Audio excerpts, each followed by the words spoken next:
Spanish fluently. And again, we're talking about conversational fluency. We're not talking about going to pass a test, even though, sure, if that's something you want to do or you would like to do or you have to do because you want citizenship in a different country or you're looking for a job. I understand those goals. But I think most of you are interested in, if you're listening to this podcast, you want to be able to speak Spanish to people around you, to people that you encounter when you travel, in your community, friends and family. You don't want to be sitting in a room where you can't understand what anyone is saying. I know that's a big motivator for a lot of people learning any language really, but especially with Spanish, as we have more people in our communities that might speak other languages, it really does feel uncomfortable when you're sitting there and you're the only person that doesn't know what's going on, especially when they're making jokes and laughing. I don't know if you've ever had that happen to you before.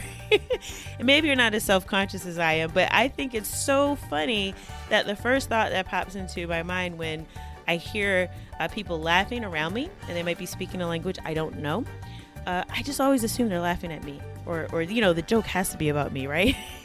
or at minimum, like let's say you're not super self-conscious and you don't think the world revolves around you. At minimum, you just like to be in on the joke, right? Like everyone else is laughing or they're snickering about something. You can tell there's like something going on. They're communicating, but you don't know what it is. So in any case, not to get too off track, but it can be a real motivator to think, look, I want to be able to understand what people are saying around me. So I really want to focus on improving my listening comprehension. But then you might think, oh, but I also want to be able to speak Spanish with perfect pronunciation. I want to never pause while I'm trying to think of something. And you know what? I need to be able to speak in the present, the past, and the future. So now what have we just done to that original goal of I just want to understand what people are saying around me, or I want to understand my favorite song, or, a show I like. Now we've cluttered that initial goal up with all these other things. Oh, but if I'm listening to someone, I need to be able to respond.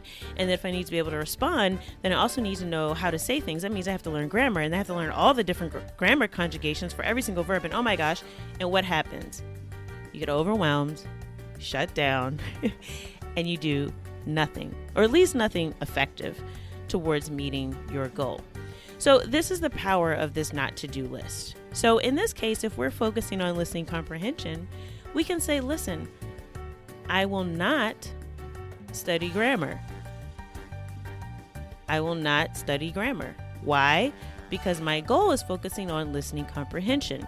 And this is an important parameter to set up, because if you're the type of person that really does get bogged down in those details, if you listen to our episode where we talked about the types of language learners, right? If you are one of those people that is an overthinker, right, an analyzer, then this might be something that you really get caught up in.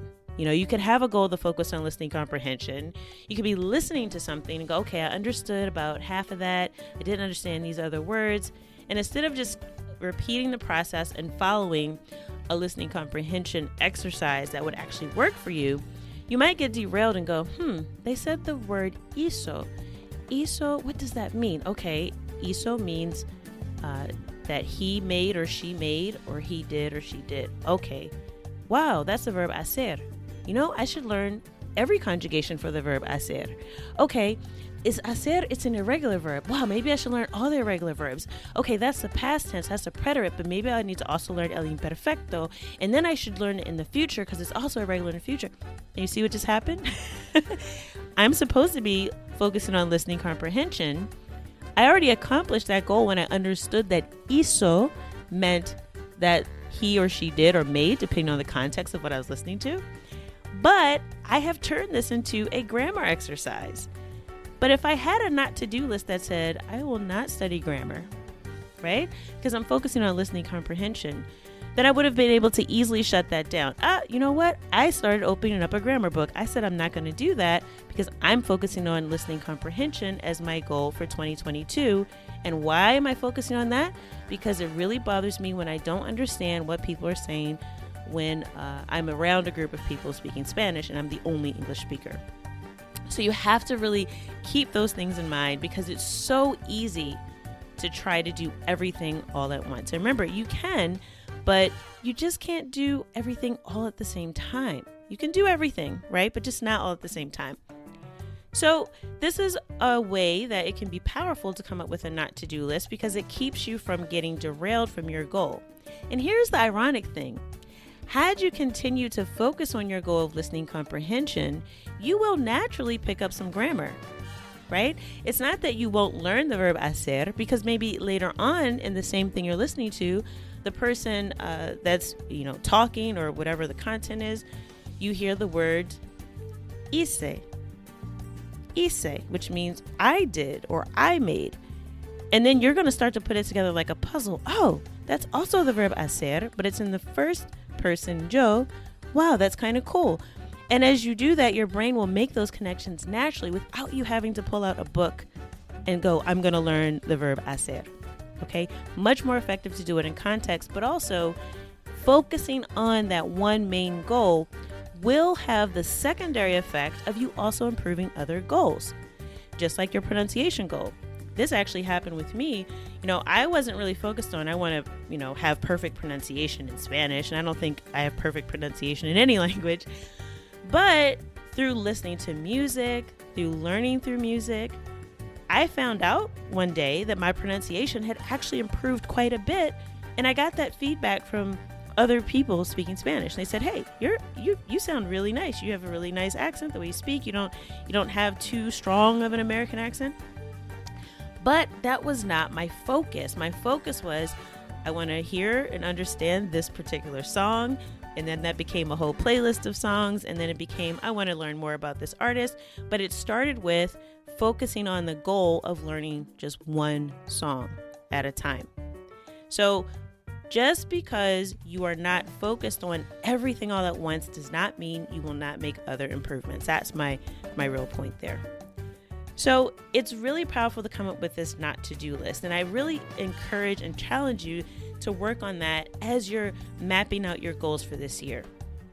It's really important to have that focus because it is the only way to make progress, and deciding what you won't do is just as important as deciding what you will do, because it will help you stay on track. Now, a couple of other things you could do with your not to do list is you can have some parameters around how you spend your time. So for example, I can say, I will not schedule anything else on Mondays, Wednesdays, and Fridays at lunchtime. Why? Because that's the time that I am engaged in conversation in Spanish. These are my Spanish conversation times. Maybe it's my study time. Maybe it's time I'm talking to a conversation partner or my coach or a teacher. Okay? But if you block that out on your schedule, you say, I will not schedule anything else on Monday, Wednesday, and Friday at lunchtime. And so when someone calls you a month from now and says, hey, let's go out to lunch on Wednesday, you go, you know what? I really can't on Wednesday.